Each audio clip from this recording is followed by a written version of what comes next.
During those first few hours, we had no idea. We came out of hospital, no complications. He was a perfectly healthy baby boy to us. The next morning, the midwives noticed that he was a little blue around the lips, and we were rushed to Starship. And from that point on, we had about 20 doctors and specialists trying to figure out what was wrong with him. Initially, they thought he might have an infection, but soon they discovered he had a heart defect, and quite a serious one, meaning he had to have immediate surgery just to keep him alive. I just remember looking into the ICU and the surgeon giving us the thumbs up and thinking, what a little fighter he was. Less than a week later, he had undergone open heart surgery to repair his heart, and a year on, we still have to remind ourselves what he's been through and what the future holds for him. It's probably more than any of us will have to deal with in a lifetime, and he's just one of so many kids that have to battle this for the rest of their lives. Some will need multiple surgeries and some won't make it past their teens. Heart kids have been there for us right from the start, and they'll continue to be there every step of the way.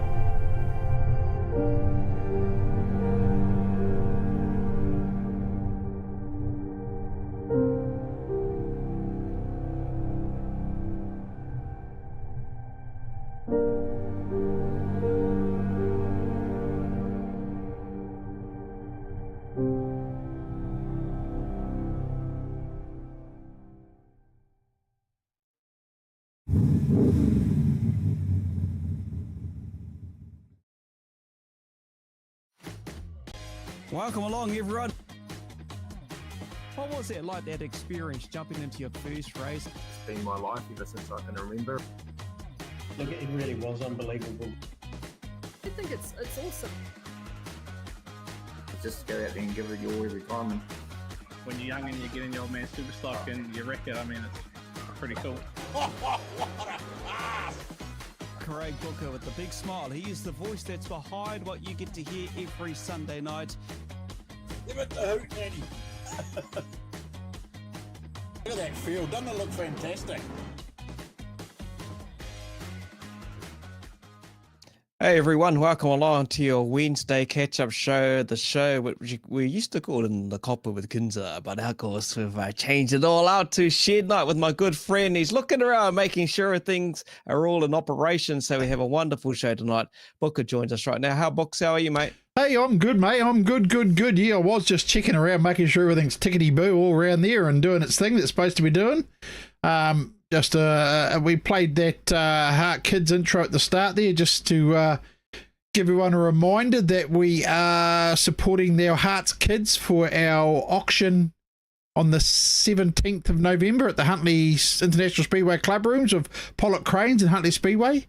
So just another note, if you're out there and you want to help and donate any goods to be auctioned off, please contact us. And at it last year we had different teams merchandise and that. Hopefully the different teams will jump on again and give us merchandise again to auction off and other things. We have got a few things already, but yeah, I think Vasey Engineering is getting behind it again with us this year.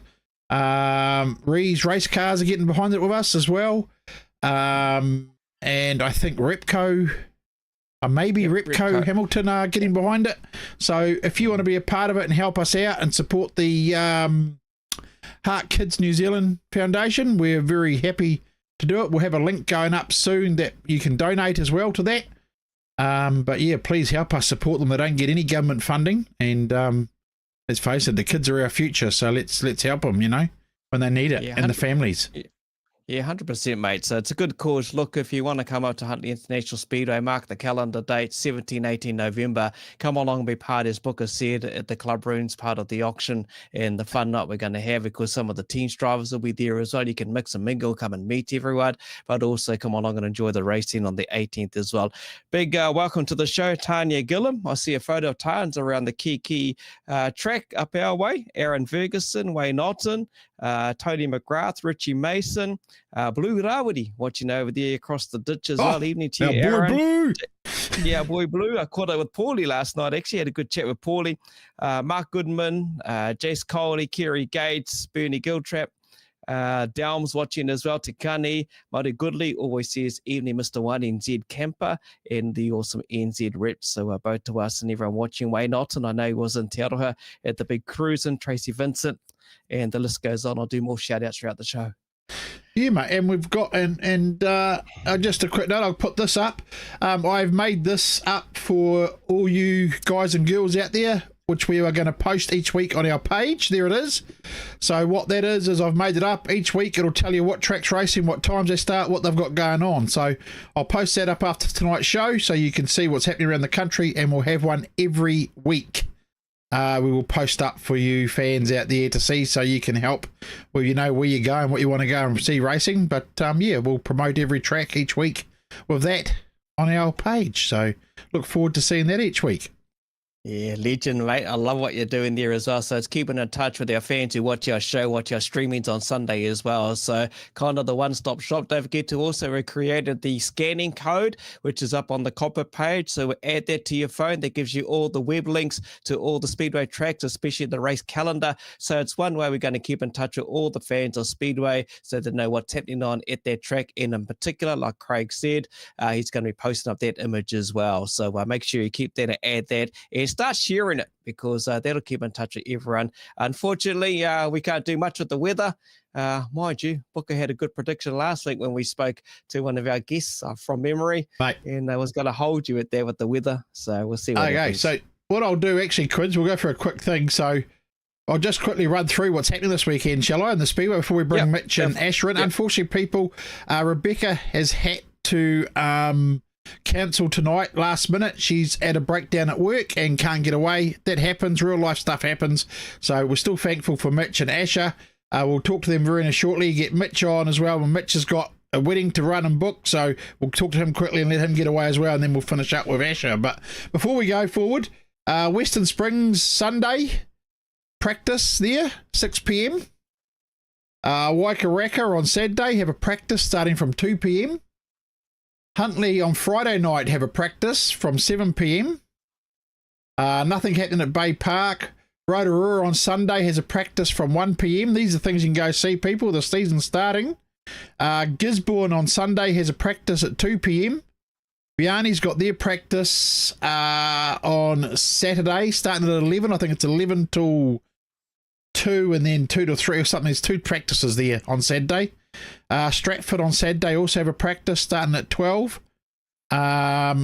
Ocean View also Saturday practice. I couldn't find the start time for them, so I'm not 100% sure what time their practice starts. So sorry about that. Nothing at Palmy. I think Palmy's is midweek next week is their practice. Wellington on Saturday have a practice at 1 p.m.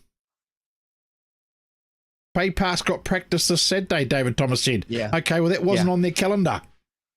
Okay, sorry about that. I'm only going by what their calendars say, people, trying to help you without having a look. Nelson Speedway has their opening night Saturday. Racing starts 6 p.m. That's their Trackman Trophy night. Nothing at Eastern States, nothing at Greenstone, nothing at Woodford Glen. I think Woodford Glen's got a practice tonight, actually, Kins, to be honest. Yes. Yep. I see it on the Facebook page. Yeah. And then nothing at Moore Park or Central, Cromwell, Beachlands on Saturday also have the opening night racing starting from 5. So there you go. I'll put that up for everyone to see so they can have a look. I'm sorry about that, Bay Park, but on your calendar it said you had nothing. So you need to update your calendar. But okay, shall we get into it? Because let's get these two guys back. They've got come all the way back from the UK. So we'll bring in Mitch, we'll bring in Asher. Here we go. There's Mitch and Asher. G'day, guys. How are you? How doing? Yeah, not too bad. Awesome. Hey, Mitch, I know you got a lot on your plate, mate. You got a lot to deal with at the moment. Got a big week ahead of yourself, obviously, mate. Just to wrap it up, you've been to the UK before, and there's that kind of connection over there as well. So enjoyable, but also just as good as to be home as well. Yeah. I went over there a little bit earlier, so I think I was away for about 6 weeks. It was good to get home for sure, but yeah, I really enjoyed my time over there, and now that I kind of every time I go there, you know, meet new people and get to know quite a few people. So catch up with everyone was awesome. Hey, what was pleasing for the fans back home, though, Mitch, and we spoke about this last time, and thank you for catching up with us from across the other side of the world there. You kept everyone in touch with how things are going, quite social media active, and I know there was heaps of people helping out, but just keeping in touch was one way to stay in touch with everyone back home. Yeah, it was awesome. Tony, making all those little videos, just try and show, I guess, a bit more what it's like over there. And then, to be honest, we haven't even done our final video and wrapped it up. We just kind of got home and just got so busy. And I know this is only a hobby, you know, just we just haven't quite got there. We really need to get onto it. But like I say, I come home to a few different things I needed to sort. And then, got my wedding coming up. And Tony's part of that too. He's got my stag do this weekend and stuff. So been heaps happening in the last few weeks. Did you say your stag do has just been this weekend? It's coming up this weekend. Yeah. I bet the boys have got something planned for you, mate, eh? No doubt. We might see some videos, but might not be the ones that you want to be shown on the Hey, but, you know, just racing in general, though, you know, had a pretty good deal going on for you, had a pretty good setup as well. You know, there's so many you want to thank over there that made things all work and things go to plan in some sense, eh? Yeah, for sure. I was got lucky this year. Two really good cars. Kind of first up, I guess, with the V8 with the Barnards, you know, offered me Matt's shale car. He hadn't been racing a lot this year now that he's in the army and working that. So it was awesome. And man, it was a good car to drive. It was quick. Won the race and second the final at Bradford in our first night in it. So it's definitely quick. And I guess they just put it on for me, and Andy tried his best and made sure we had all new tyres and all that sort of stuff. And then Sorters, I guess, returning the favour from what I did for Charlie earlier on in the year. But obviously, you know, provided me with an awesome car and all the gear and everything again. But it's not just the cars that we get lent. It's, you know, the whole time I was there and stayed in a hotel for like 2 nights or something, you know, just so everyone helps you out and had a great time outside of racing too, and was well looked after by everyone. So it's massively appreciated. Mm-hmm. Yeah, and it's not like you said, the racing too, it's that camaraderie, it's the friendship that you make, that relationship with so many over there, because the reality is you're on the other side of the world. For the likes of others who've never been to, you know, I know you're familiarized with it in some sense, but there's a lot more to it. And I know the young fellow wants to get over here, Charlie. He's keen. He's come back to New Zealand. Yeah. I think they're heading back in January and bringing his mum and dad and little brother this time. So, yeah, look forward to having them here. And I guess all the Wayman family as well. They'll be back and all the other guys on the team. Always a good bunch of dudes. And it's awesome when they come here too. We have a lot of fun over summer and that when they come here. Okay. Oh, how'd you find this trip this time as opposed to last time, mate? Because was it 2 different tracks? You raced on a different track last time, didn't you?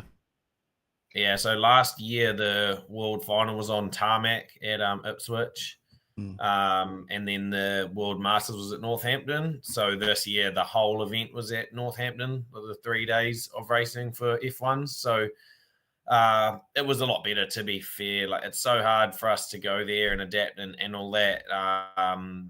But when you go over there and it's tarmac, it's just so different again. So yeah, hey, I prefer shale for sure. Yeah, and having all 3 days at Northampton is quite cool too. You know, you just set up camp there and you just stay there all weekend and hang out and all that stuff. So I just think the more you go there, the better it gets, to be honest. Like, the first time you go there, I'm not sure kind of how Asher found it, but it's just so much to get your head around that it does make it a little bit hard to enjoy, because you're just often like wondering what's going on. Like, you just like their lights and their restarts and all that stuff. You're just trying to get your head around it. So I think now that I've gone back and I understand it more on that, it's a lot more enjoyable for me. And how did you find it, Asher? Have you been your first time? How Rich was just saying.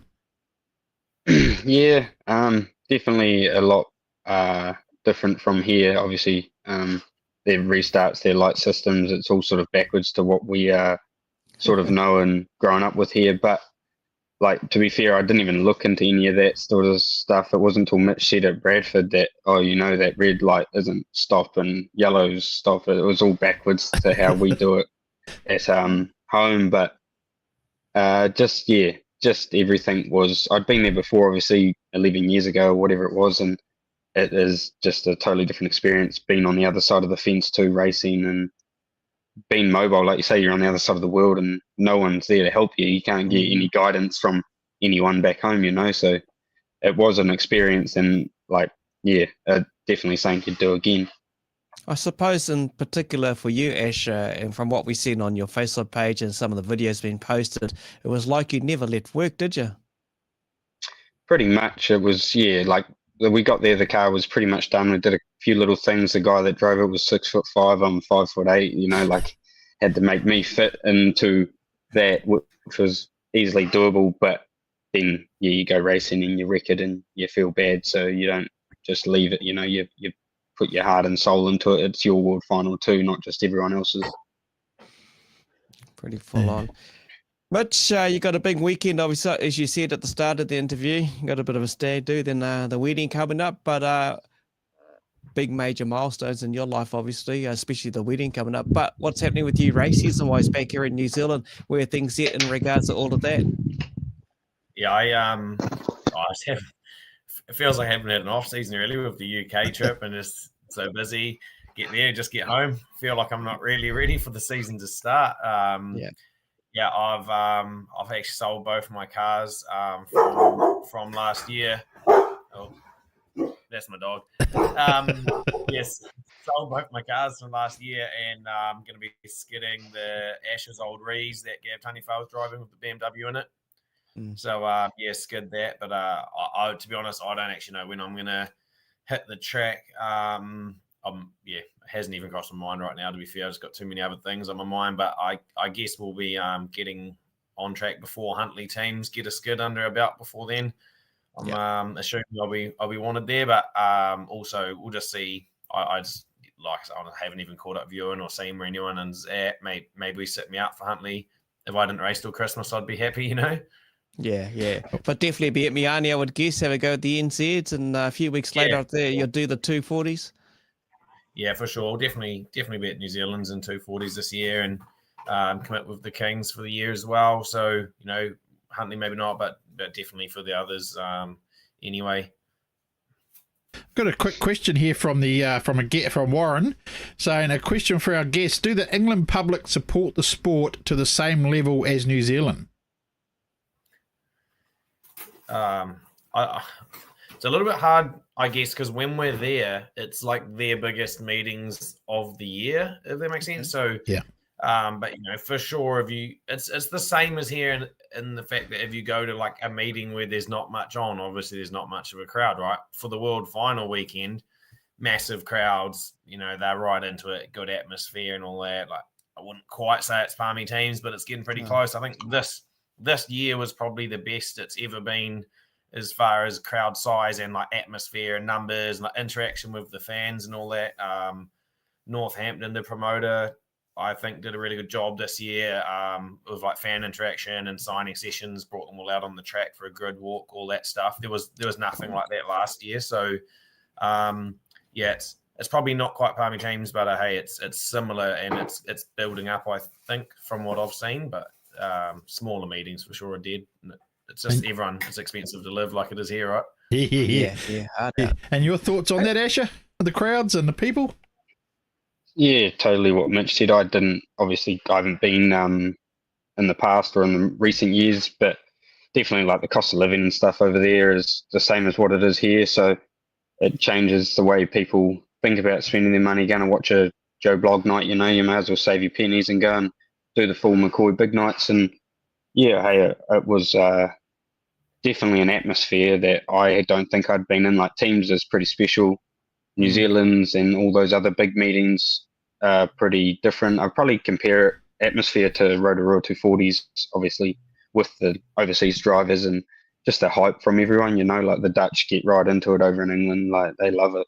Yeah. What was the respect like? And I'll start with you, Asher, from the UK drivers themselves. You know, knowing you're representing your country back here in New Zealand, there was yourselves, Bexs, and obviously Kalen was over there doing this little bit as well. What was that like? You know, from the UK drivers themselves. You know, what was that felt like? Oh, definitely, they're definitely respectful people. It's the same as when they come here. You know, like you treat people how you want to be treated. So everyone that's been here, you've always like looked after or always tried to help out. But on track, like you don't obviously want an out of countryman to win a title that they come to compete at. That's probably the same when it gets there. Like I don't think we do enough laps to be in that winning position consecutively at those big meetings. Like we could probably pull off, like we don't do a 30-lap race, we can probably pull off 15, maybe 20 laps of good racing, but then we go off ourselves, and they're very helpful in every way. They try and help you to get to the track or help you get to any sort of point in your racing there, but a lot of it's down to us at the end of the day. And yourself, Mitch, because I know you were going pretty good there one part, but how do you find it overall, especially the big show? Yeah, like I say, I know a lot of people kind of over there now, so it makes it cool. But for sure, they're like Asher said, much like when they come here. If any of them come up to just about any of us here, and needed something, we'll for sure help them out. And the same thing there. And I guess just like here, when you're on the track, they're not giving us any extra space because they're from New Zealand. If anything, they probably want to hit us harder because they always think, oh, in New Zealand, you guys hit heaps, so it should be good. Like I said, the Dutch get right into it. They just party all weekend, and like just in general, I think the Dutch racing, like they're just a bit more loose. Like you go into corners, they're just 3-4 wide, no one lifts a little bit. Like the Dutch are a bit more out of hand at those big meetings, I think. But like the atmosphere and stuff, what Ash was saying about the Dutch is like they'll come over on like a Wednesday or something, and then with every car there's like 20 of them, and it's just party, and they just pull up Wednesday and they just party for 2 days waiting for racing to start. Like it's a party. So yeah, they get right. It sounds like they have a good time. Asher, the Dutch boys or the UK boys like your Waymans and so forth, they would have had some good times here, especially with the 240s, what they laid out there on the track and on that third heat. We all remember that. But also how they performed as a Britain Lions at the Palmy teams early this year, because they really put it on. Those two Dutch boys really gave it everything. Do they still talk highly about those two events here in New Zealand? Asher, for you first? Yeah, I think they do. They're all... everyone wants to do it, everyone wants to come to New Zealand. I don't know why. Like their racing, I think, is more of a talent, and their cars are behind the times. Their motors, the driver skill is what wins them. They come here for 5 weeks and they're straight on pace and they're dominant. They got a car that has good brakes over here, good shocks, less horsepower, and they can just do it like straight out the box. And they all want to come and have a go here and learn things. And when we go there, we're going to essentially what we class as a mini stock, like a flat chassis with 800 horsepower and nose brakes. And you've got to really drive them. I can see why the desire of wanting to come here is very high over there. I got guys asking if we can get cars for the 248s for them, and they just want to pop over and have a meeting, learn some things. Mitch, same question to you. You would have heard a bit of feedback from those guys and many others that you've known. Yeah, I think it's quite interesting, the fact I think probably, I don't know, a general consensus anyway, I think probably 50% of Kiwis who go there would say they want to go back, but 100% of the English, they all want to come to New Zealand.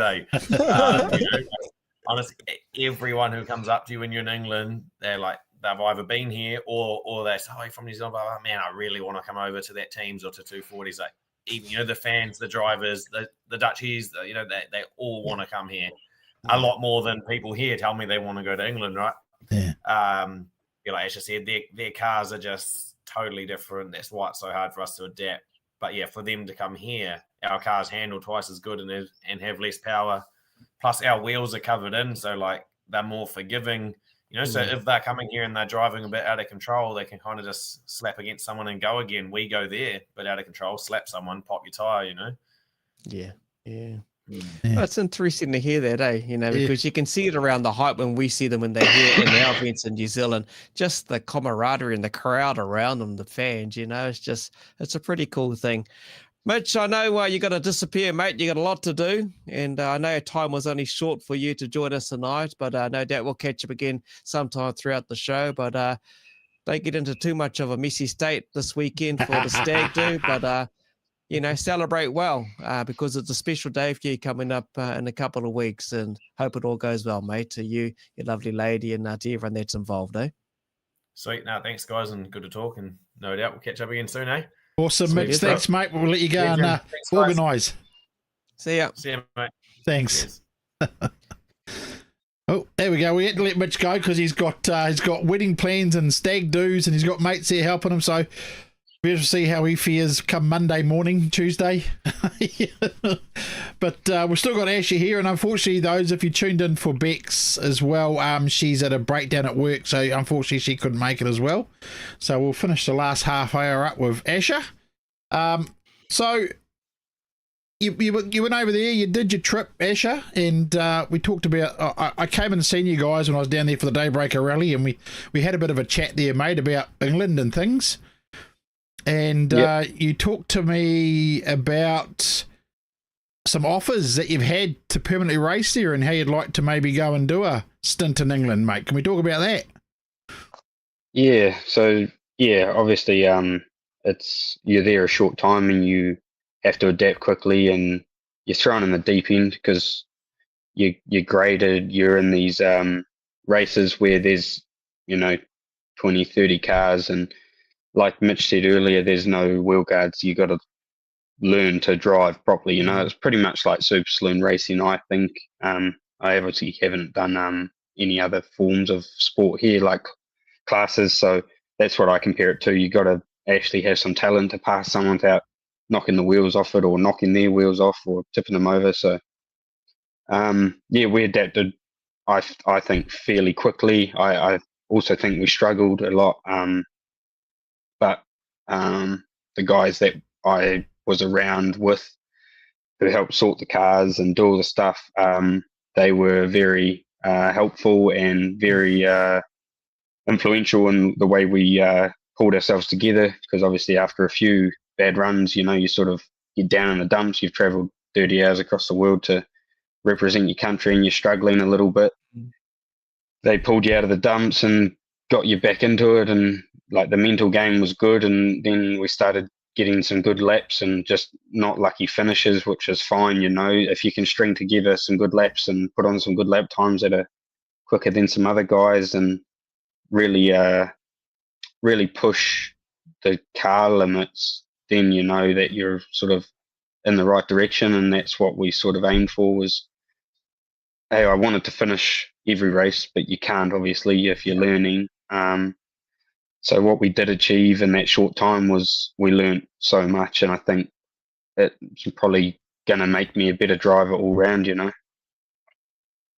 have and someone over there was talking about having you back to drive for a series? Was that what you're saying, or something like that? Have I got that right, or?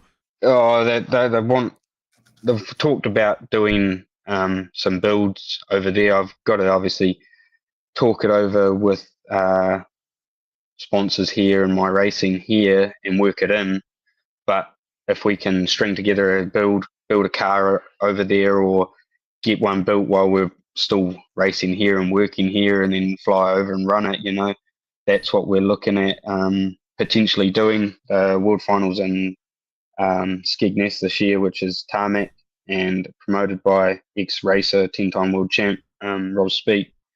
And I caught up with him over the World Final weekend. He actually helped me on the Friday night and the Saturday night, giving me a hand to fix the car after I was Dutchified by all those guys. And then, just chatting with Tom Harris's father-in-law, main sponsor and car owner and stuff like that. Like, it's all potentially going to work out, so I can maybe go back and have a drive. But obviously you don't win a World Final drive by just turning up there. You've got to win it here, so there's got to obviously make things work over that side to get into the World Final side of it.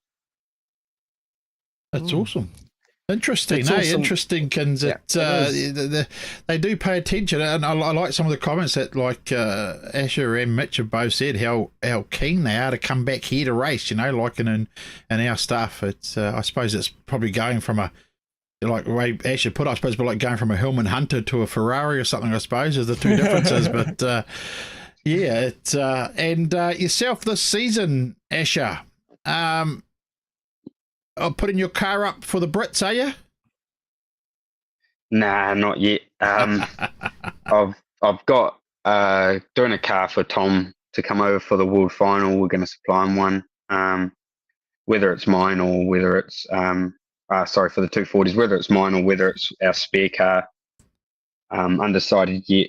Then I've got his sister planning on coming out for the 248s in Palmy, so that'll probably be my car for that. Oh, yeah. And I've got another young fella who supplies the tyres over there, the tyre supplier, Liam Gilbank.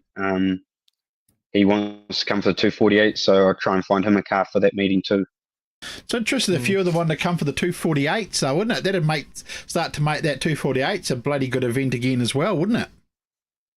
Oh, definitely. I think it's probably, if you're starting out to come to this country and learn this sport or this style of racing, it's probably the better one to do rather than that 240s, because that 240s is a good event. Don't get me wrong, there's 130 odd cars into whatever, 26 make the final, and those poor 5 Englishmen or Dutchmen or whatever come do 3 practice runs on the Friday night, and then they get to the final night and they're in 26 car field of just everyone's on, you know. So they are good drivers, but it'd probably be a fairer chance to learn at the 248s.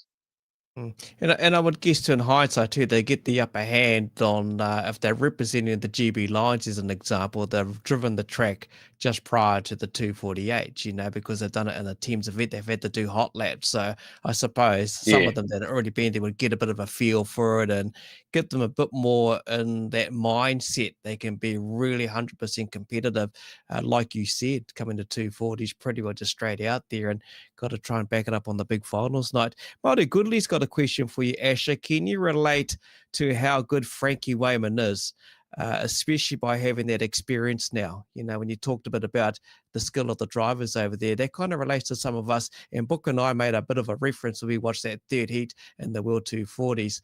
You know, everyone was trying to smash the shit out of him and stop him, but he just kept going. What's that experience like when you're around people like him?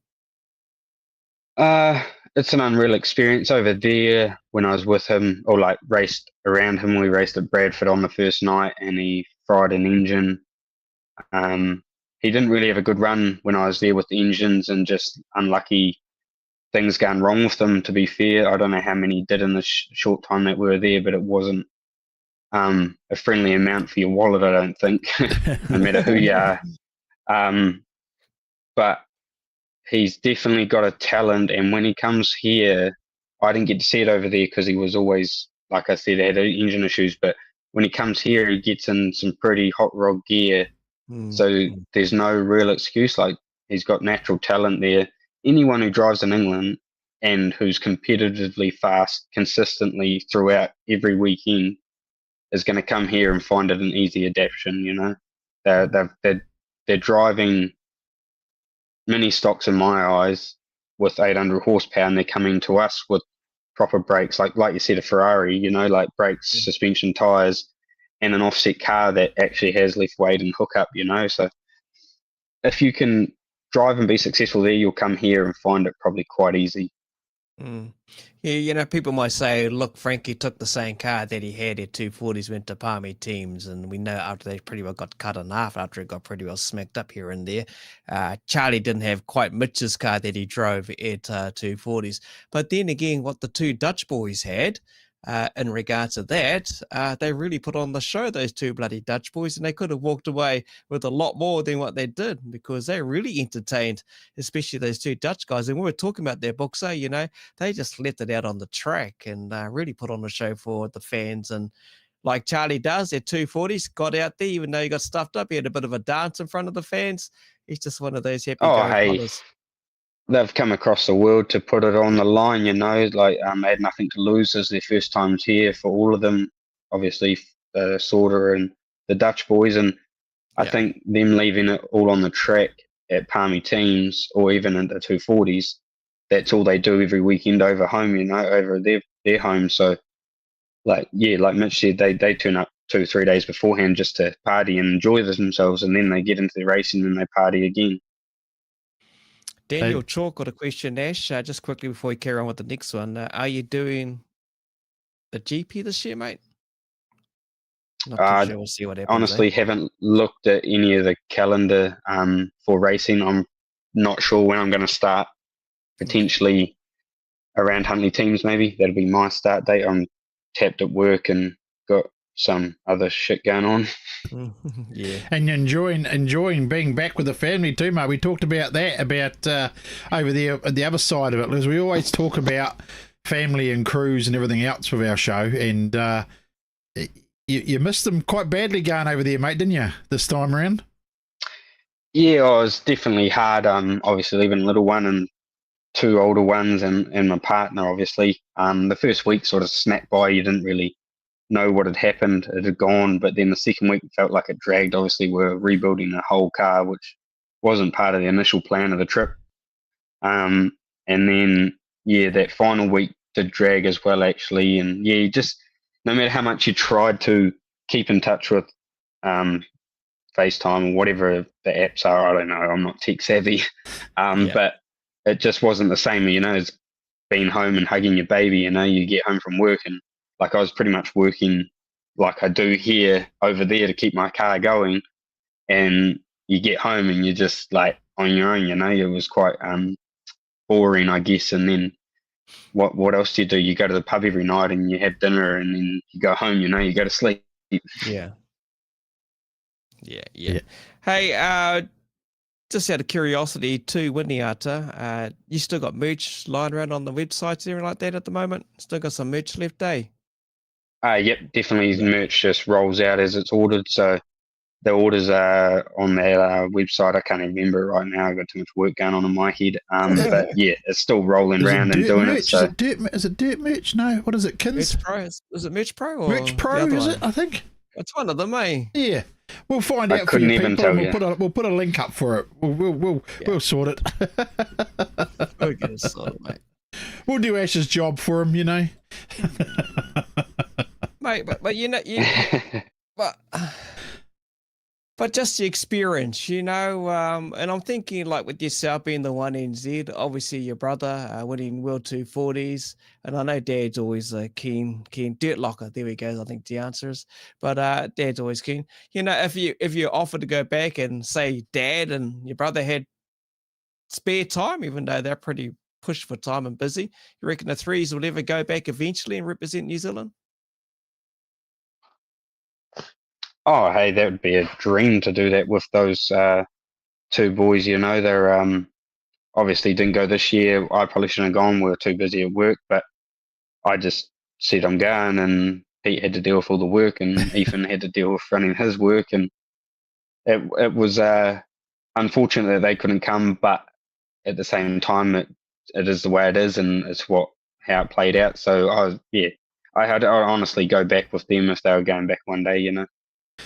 How we didn't get a chance to. We didn't get it. We tried to catch up with you over there, but you were flat out like a lizard drinking, so we couldn't really get a chance to talk to you over there. But how humbling was it to see the support at the Asherathon, as our fans called it, before you left, mate? I mean, it was a pretty awesome night, and the support that was there, wasn't it? Yeah, definitely. Definitely didn't expect that much of a turnout. And then to see faces there that I didn't think would ever be there to support me, whether they're there to support me or not, they were still there. So it didn't really matter, just seeing people coming out and, not necessarily putting their hand in their pocket, just coming over and shaking my hand and saying congratulations and good luck for it,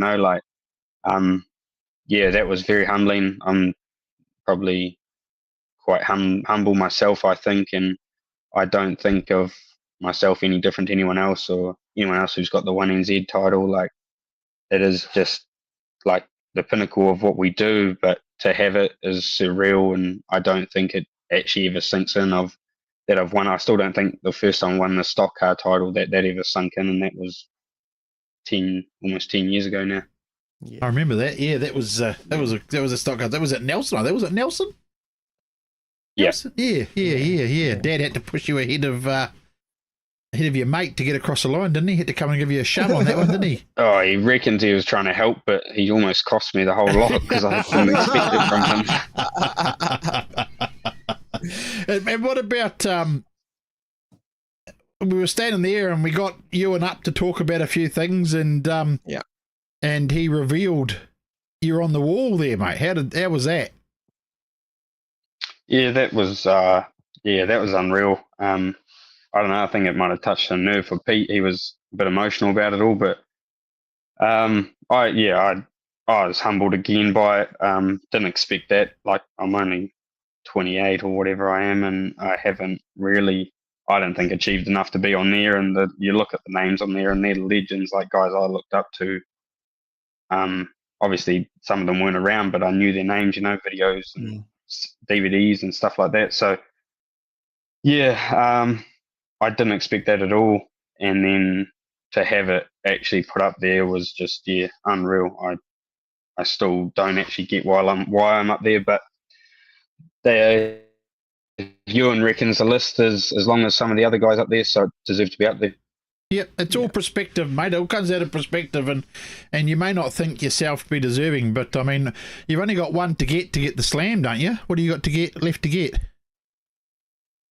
I think it's the GP. I think I've had, I've won the North Islands, and I've had 2 seconds at the GP, so I just got to get the North Islands. Mm-hmm.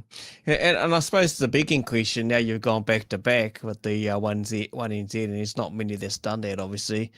Miani's coming up early 2024, mate, and geez, how do you go at Miani track first and foremost? Oh, I haven't been there since the year I raced for the Hawkeyes for the under 25s. So that was 2019. So I haven't been there for a while. I do enjoy the track. Obviously, new promotional back to the old original promotion this year. So should be run really well. Track prep should be good, hopefully. Obviously, they've struggled with the track in the past. First night in New Zealand's last time was a motocross track. We won't even the second talk about night was that, a dust bowl. Yeah, so, like, I'm pretty sure that whatever is to come from this New Zealand will be better from their last. They're building as a club, obviously, again. So, yeah, I can't wait to see what they have in store for us. They are really putting in the hard yards. The whole lot. They've got a special crew and people to take care of the New Zealanders. They've got people to do this and do that. They really are stepping up, I think, as a club. And I think we can expect a really good things this year at the New Zealands, and I think for the whole season, for Miani, to be honest. And their openings not this Saturday, the following Saturday. I believe Pete's coming through for it. Hopefully, Ethan is too. I know you won't be, Asher, because the car's probably still sitting up in that shelf there. So, but yeah, I think the New Zealand's there will be quite good this year. I hope the track will be mint. I do not expect it to be like the last New Zealand's at all. And like I predicted the other week, Kins, I think that the whole season of Speedway is going to be covered in sunshine. So there you go. You heard it here first. There we go. Look, mate, and I'm thinking too, geez, you could create even more history. Bloody hell, imagine if you won that at Miani. 3-peat, it's like... imagine the haters then. Mate, bugger them. But I'll be going down and pay. I'll be going down and pay my Miani boys some money, mate. That's not going to happen. Nah, it won't happen. I don't. To be fair, I don't think I'll qualify. You were waiting for the whack last season, and it didn't happen. You don't even back yourself to qualify. Oh, honestly, like, everyone goes on to win. You must think you're going to win or whatever. I honestly go to every event just thinking if I can finish a race, I'm happy, especially in that championship level, even to qualify, you 160 cars rock up there and 26 go through. So if you can finish 3 heats without major damage, you're pretty good in my books, I've done things the hard way. I won the Stock Car New Zealand through the repecharge. ended up on the fence, peeled out, had some bad runs.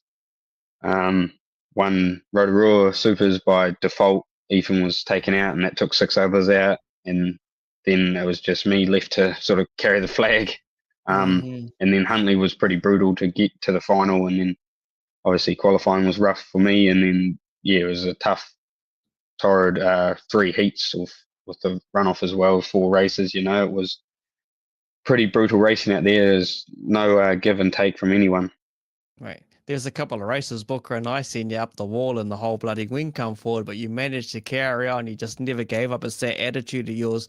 It's a winning attitude. You just want to keep going and doing what you got to do. Kim Ferguson, Jamie Ferguson, what are your thoughts? What's your thoughts on the way the sport's heading or gone? We're talking around the price of things and the rules. Any thoughts? The price of things isn't decided by us or anyone really. That's decided by government, the dollar. So things are expensive, but I've been to England and things are expensive there. And it's not just England, it's America, it's everywhere in this world. Things have just got out of control price-wise, and it's not even the shipping of it anymore. It's more or less just there's such a downturn in such a short period of time. It wrecked the economy in every aspect, not just ours, the world's. So everyone's got to build their stocks. Everyone's got to build anything they had. All their savings are gone if they keep their company running, they've all got to build that back up. It didn't happen overnight for them. Some of them were in the game 100 years prior to us coming along and buying their parts, so they've drained their stocks, and the cost of it is something that we have to wear as if we want to compete in the sport and do it. It is a hobby. It is a game. We don't have to do it if we don't want to do it. My car's still on the shelf. I've had a pretty good off season, obviously going to England. So my racing right now isn't important. I've got customers that want to go racing and want to spend the money to do it. So let's keep working on their cars, The ruling side of it, at the end of the day, we decide the rules. So we can't even be unhappy with it. Like, we vote rules in at election or at vote year, conference year. So people put forth them. We can agree or disagree. At the end of the day, the driver delegate that was sent by all you drivers or us drivers is the one that voted that rule in. So ruling is against ourselves if we think it's going pear-shaped. It's just what we're doing to it ourselves. The governing body of our sport is trying their best to do the best. They may not succeed sometimes, but they are trying their best. Liked what you replied there. Carry on, Box. No, I just want to make a point too, like we talked about before that question about everyone's keen for you to do the 3-peat and do it all and all the rest of it. And you say about the haters and things like that. We all know that happens, but I just want to make a point too that you expect to be hit, right? So it's nothing. You know the car's hit. You don't get upset about it. So out the gate, you're expecting to be hit, right? So it doesn't bother you, does it? Nah, that don't worry me. Nah. It makes it fun then, because then I've got someone to hit back. Yeah. I just wanted to make that point because people, like sometimes say, "Oh, Asher did this. No one even touched him," or blah blah blah. But that's not Asher's fault. If someone doesn't want to use their bumper, that's their fault. You know what I'm saying? Like the haters out there, they get all angry about it and say, "Oh, he didn't get hit," but that's not his. Like when I spoke to Asher Kins before the build-up at the New Zealand's last year, and this was off camera, and he says to me, "Oh, yeah, I expect 100% to be ploughed off the end, and I won't qualify." So the guy's waiting for it. So if no one does it, it's not his fault. So you can't blame him. If he drives like a legend and gets around the track and does what he does, then all up to you, mate. Like I'm probably ranting a bit, but it's just, to me, when you say haters, it sort of brings up these things for me where I hear people comment, "Oh, no one touched him." It's not just about that, It's you're happy. Oh, 100%. I see it all the time, Yeah. I see all the comments. "Oh, no one touched him. Josh let him win because Asher and Pete owned the car, so Josh wasn't allowed. Crap. Josh was allowed to win. Josh was allowed to take the shot if he wanted, like if it was there, He just got to catch me. Like at the end of the day, you know, like we made a thing at the start. We weren't going to kill each other. We were going to have a shot. If I got off the back foot and I had a shotgun in that last corner, I was going to make every bit of it count. I wasn't going to hurt him, but I was going to make every bit of it count, you know. And he tried to make it count. Yeah. But I just got away in the end, you know. And it was my lucky run, his unlucky run. But we were just happy to both have numbers again, you know. Yeah, I'm just going to rewind it back, and you touched on it earlier on in one of your little chats there, Ash, around super saloons. General Chaw put a comment up earlier. Who's got your super saloon, or where the hell did that ever disappear to? I think it got turned into a saloon. Donald Gregory bought it, or Matt Eckersley bought it. One of the two brought it.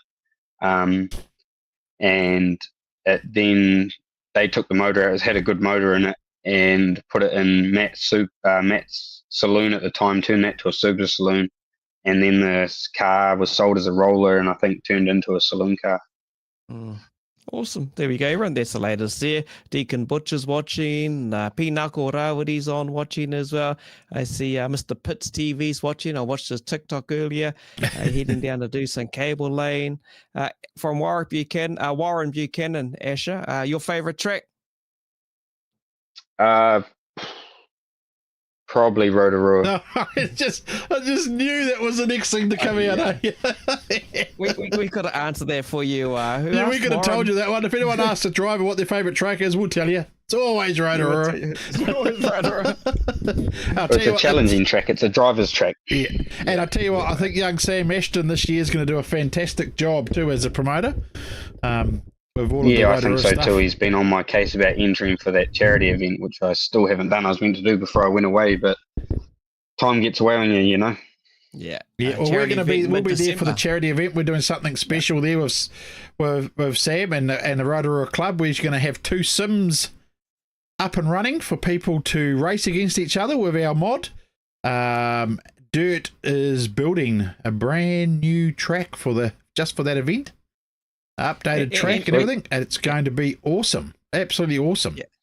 And what's going to make it real awesome is, I'll tell you what, this is going to be the first drive on the 2 sims. It's going to be the online One NZ Chat Me versus the real One NZ Chat Asher. There you go. That's the first race. I better head down there for a few times in the cab and get Asher some practice, bro. Or for $100 I'm just joking. and if he beats me, well, he can shave my beard off now, you know. Yeah, we'll do that. We'll create that. The online One NZ, and of course the real One NZ. Yeah, that's us, Warren, having a bit of laugh. Dirt, yeah, he's a legend, Madu. He does a lot of good work, and we're hoping things can be out there for roaders. Asher, mate, so what else has been bloody happening in your world, aside from the building a race cars? What else has been going on in your life, mate? Oh, just everything, to be fair. Obviously family life. Daughter's grown up, 18 months old. Can't keep up with her at the moment. She's flat out. And to be fair, I spend the rest of my time at work. You get up early, you go to work, and you get home late. You just got to battle on, try and keep customers happy. Obviously can't do it all, but we're doing our best to keep everyone happy. Awesome, mate. Battle of the red bands, why not? And yeah, bring it on, mate. Someone's telling everybody Asher to smash you 2 kins on the sim. Smoke him, Asher. Old Pete Wilson. Kim Ferguson, Jamie Ferguson. Out of all your stock cars and super stocks, what's your favourite car, mate? The favourite stock car was probably my first one, to be fair, which was the down the middle one we built. Pete built. I was at school then. That was probably my favourite stock car. That was a pretty cool car. Then my favourite super. Oh, I've had a few of them now. I wouldn't even know. To be fair, I think for comfort and just outright radicalness is my current one, the one I had last year. I think that was I didn't really get to test the last one, the one Gavin Tunnyfuzz got. I only did 7 meetings in it, and then I sold it to him. that one NZ car, the original one, the pink one, Cam Jurgens has that now. That'll always be close to me. That's just first win, It's pretty cool. And I did some different stuff in that car, and it wasn't the easiest thing to drive, but when you got it right, it was on. Awesome. See, Ty Lewis, how many cars? I think it was 26. Is it right? 26 cars this season coming out of the Rees stables? Yep, 26 new ones. Yeah. Obviously, a whole lot of rebuilds in amongst all that. We had 26 all built before I left, like as in coffins and going together and being welded. So I've got back, and I think we got 2 gone. So when I got back, there was 23 there. We've managed to get 4 out in the last 4 weeks. So we've been chipping away at it. Obviously, things take time. Parts are hard to source still. Yeah. And what parts do turn up generally aren't enough. You sort of just get by and make do each week and we got a lot of turnkey builds this year, and they're an extra 100 hours on any other build, so it's a lot of time. And you guys are making the effort. Don't get us wrong. I mean, like I was talking to Pete the other day, and you're shipping stuff in at a high cost just to get the customers happy. So it's not like the Rees stables isn't trying. You're doing your 100%. No, it's not like we're waiting around. 50% to try and get these customers. And it's understandable that a customer does get a little bit upset. I mean, that's just human nature. But let's just point out that these guys there are doing everything in their power to make it happen for every. I mean, Pete took me for a walk around the place, and holy shit box, man. We have good customers and a good client base now, and they're all pretty understanding, but at the end of the day, we have to eat food and sleep too, so it does obviously make it hard having to eat food and sleep. If I could work 24 hours a day without any of that, I'd just do it because I just want to keep everyone happy. But you just got to do what you can do and not burn yourself out because, you've got a life of your own and family of your own. I can imagine most people that run their business do the same too, Yeah, mate. 100%, mate. 100%. People are doing it. We'll all be able to relax on the 17th of November, Kins. All of us all sitting there at Huntley International Speedway with the Pollock Cranes auctions for Heart Kids. We'll all be there supporting that and relaxing that night. Hey, Asher, you better sit back and have a couple of quieties, mate. Yeah, it'd be nice to just sit down and probably have a few more cars done by then and get a bit of relaxation going on before we go and blow ourselves to bits the next night. Okay. All right, bro. Well, we better let you go. It's clicking out at 8:30. I know you've still got to have dinner. You've just got home from a busy day at work and everything. You got to catch up with the family as well. We could sit here and talk and talk and talk. There's some stuff that we haven't really covered up, which is all good. We'll do another episode one day, mate. And I know you're hoping to be ready come the teams. As Booker said, everything around racing for this coming weekend. We talked about it. There's the poster or the calendar that Booker's put together. We're going to do an update every weekend, but also there's the little scanning code, which you can scan on the Kokpit page as well. That'll take you directly to the tracks, give you the race calendars. But we've actually created something that, Booker, have you got it handy by you by any chance? You may want to pop it up for the viewers. Oh, but I'm going to post. Yeah, your little post. Yeah. Hang on, let me just find the right button again. Oh. Pop it up, mate. Look at that. We'll pop this up. So I'll post this up for everybody there. You'll be able to see what's happening everywhere this weekend, and I'll post that up every week, updated, for people to see and see where they're heading and what they're doing. So yeah. Bit of a plan if you want to get out to the racing, and enjoy yourselves for the upcoming season. Tanya Gillum, thank you for watching the show. Humble Legend, that's right, Carl Munro. A lot of Mason fans talking Time, about Mr. things Taylor, here for you, actually, Asher. A lot of ones bring back the we bring back the red bands and the mullet. I think that was more or less Mitch. That was his look. Amron's been watching as well. Brody James is keen to have a run on the sim as well. So we'll see what happens. Don't forget, he's got a new page. It's called Only Ams All right, nothing affiliated to the OnlyFans, but this one's only AMs. It's something he's going to be doing as part of a build-up to Miani as well. And there's something that we're going to help him out a bit later in 24 around the and Deliums. just quickly too, Kins, if anybody is out there that wants to donate stuff to be auctioned off for our auction, even if you've got an old wing or half a body or anything like that, or drivers out there or people with teams, any teams out there with teams gear, get hold of us. It's all going to be for Heart Kids on the 17th of November. So if you're willing to donate, let us know. We're happy to talk to anybody. Just send us a message and we can work it out. 100%. Yeah, I see someone to send us a message to offer up the 2NZ half bodies of the Joblins, I think it was from memory. Oh, yes, we have that. Yes. Yeah, just down the road from you. We've got to pick it up and bring it up. Quickly, ABs or Ireland? Books, what are you going? Oh, you want to support the ABs, but I really do. I do think that Ireland are going to beat us, to be honest.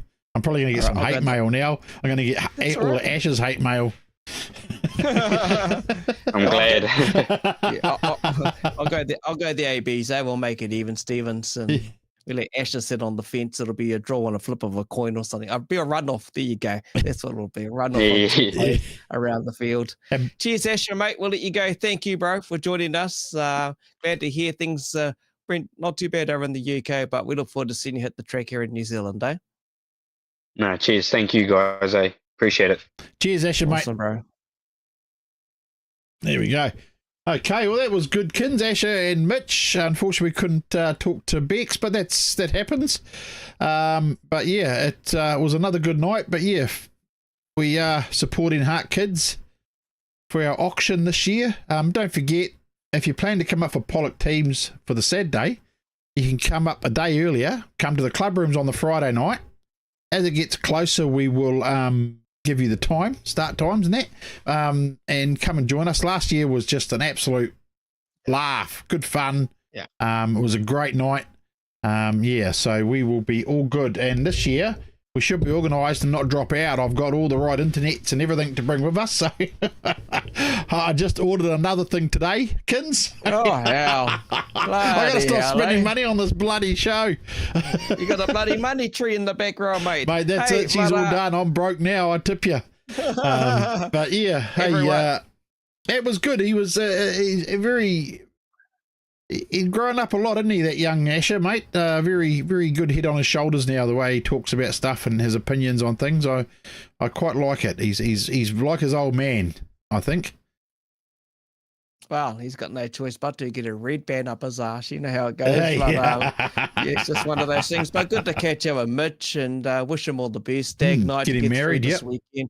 Wedding the following weekend as well. And we'll just have to wait and see for fans of Mitch and Asher to when they actually get on the track. They are so busy in their own little private worlds and business. And, mate, you got to make $1 these days. Times are tough. And for those heading up to the racetrack this weekend or in the weekends to come, be safe out there, travel safe, and don't forget to vote. Otherwise, if you don't vote, well, shut up. You can't moan and groan. So get out there. There's early voting, and Saturday will be a big day.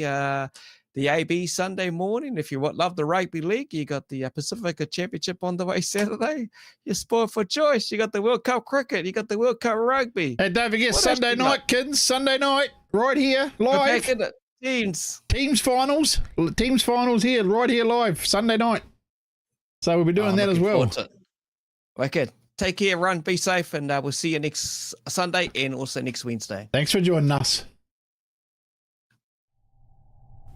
During those first few hours, we had no idea.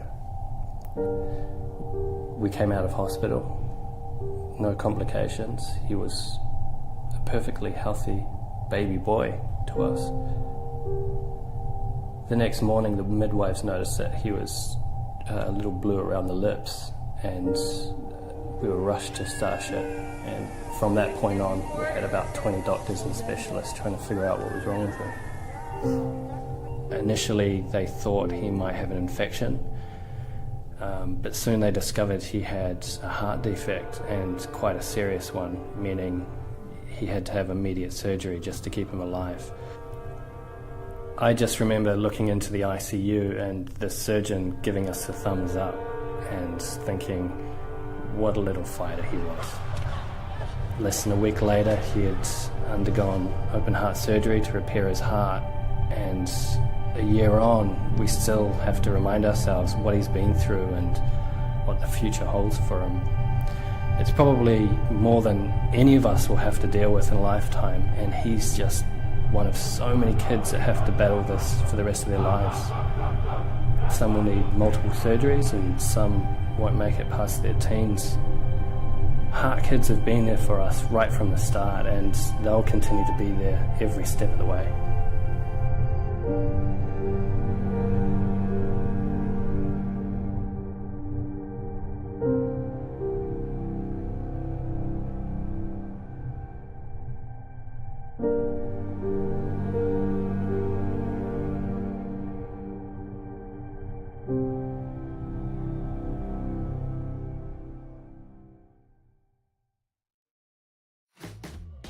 Welcome along, everyone.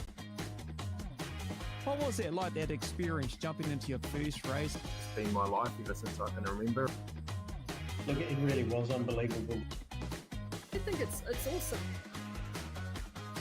Just go out there and give it your all every time. And When you're young and you get in your old man Superstock and you wreck it, I mean, it's pretty cool. Craig Booker with the big smile. He is the voice that's behind what you get to hear every Sunday night. Give it the hoot, Nanny. Look at that field. Doesn't it look fantastic?